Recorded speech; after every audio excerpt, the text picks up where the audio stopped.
may want to record yourself going over notes with your students or lectures that you record.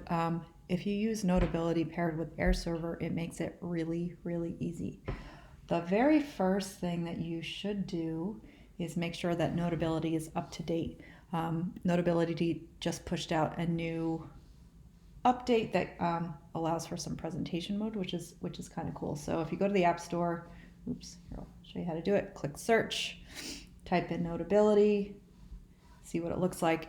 If right here it says update, you want to update Notability on your iPad first and make sure it's version 9.3.1. All right, so once that is up to date, if you open up Notability now, you're going to see some new things when you are casting your iPad to your computer. So if I open up a note, you're going to notice that there is a new icon in two places. One, at the very top, next to the hand, it's the laser pointer, which you can use on your screen and like point stuff out. Ooh, pro tip.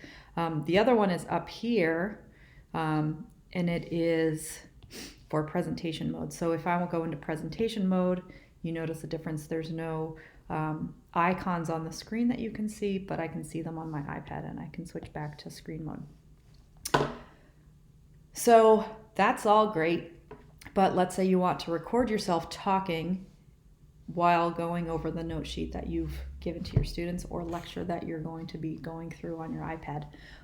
When you are casting your iPad to your computer, AirServer allows you to record with microphone a little movie if you want. So if you click once while you're casting to your computer on your computer, it's going to come up with all of these settings down below. One thing you could do is you could do a live stream of a YouTube video if you wanted to for whatever reason, or you can just record like normal. So what you would have to do first is click the record button, make sure that the microphone is turned on so that it's recording your voice. Go through and say, you know, here's how we're going to do this. Here's the class sample size. Here's the p-hat value, blah, blah, blah. Or you can write as you're recording it, and so the students can see it in, I guess, real time for when they're watching it. When you're done, you click the stop button. It asks you to rename it, so I would call this 9.2 1 proportion Z test. I'm going to save it to my desktop. And then once I'm done with the iPad, I can stop screen sharing, and then everything else I'm going to do from my computer.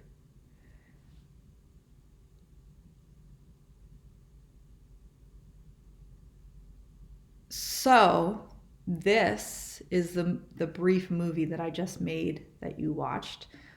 From there, I could go and upload that to YouTube. I could upload that to Neo. I could also upload that to my webpage if I wanted to put it in there. There's another video on that later.